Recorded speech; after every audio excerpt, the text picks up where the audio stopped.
आज आपण भगर आणि शाबूचे डोसे करणार आहे. भगर न भिजवता करणार आहे. तर त्याच्यासाठी पाव कप साबू घेतला आहे आणि त्याच वाटीने 1 वाटी भगर. सगळ्यात आधी पाव वाटी साबू घेतला आहे, तो आपण बारीक करून घेऊ. शाबू बारीक झालेला आहे, त्यातच आपण भगर घ्यायची 1 वाटी. अर्धी वाटी दही, वाटी पाणी. याची आपल्याला खूप बारीक पेस्ट करून घ्यायची आहे. पीठ आपलं छान बारीक झालेलं आहे. खूप बारीक केलं तरच याचे डोसे छान होणार आहेत. एकदम असं मस्त पेस्ट करून घ्यायची. पिठात आपण काढून घेऊ.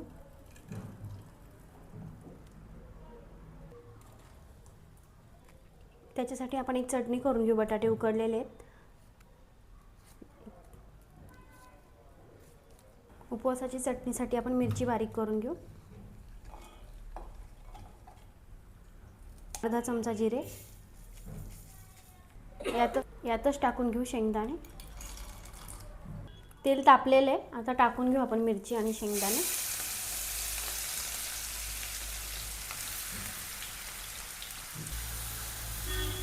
यातच टाकायचे 2 चमचे दही.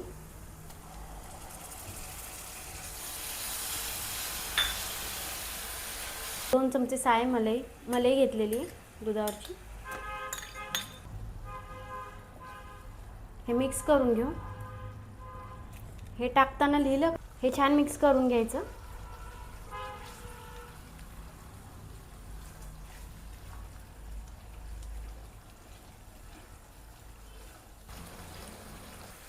आता यातच टाकून घेऊ उकडलेले बटाटे.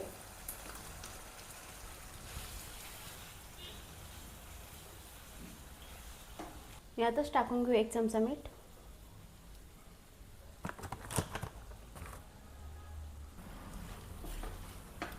एक 2 मिनिटं आपण ही भाजी परतून घेऊ झाकण ठेवून.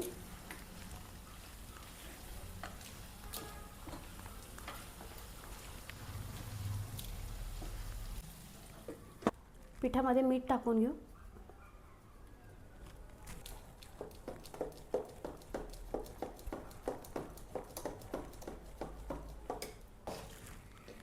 थोडं पाणी टाकून घेऊ.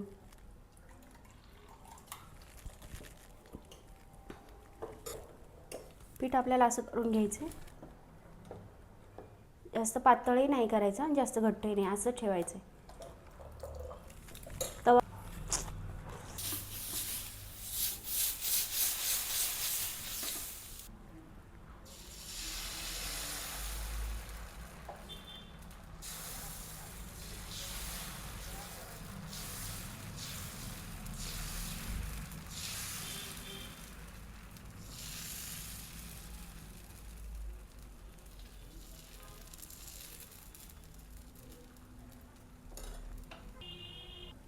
डोसा पूर्ण असा साईडनी कोरडा झाला ना, मग आपण तेल किंवा तूप लावायचं आहे.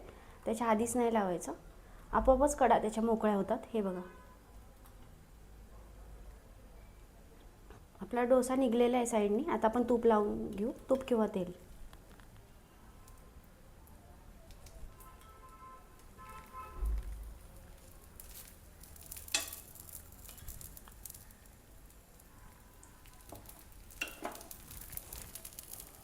आपली भाजी पण खूप छान झालेली आहे.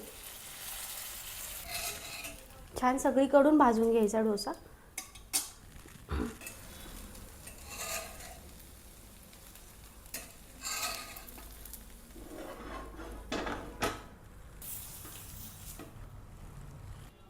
हे बघा, मस्त कुरकुरीत झाला. बारीक गॅस करून अजून एक टाकून घेऊ.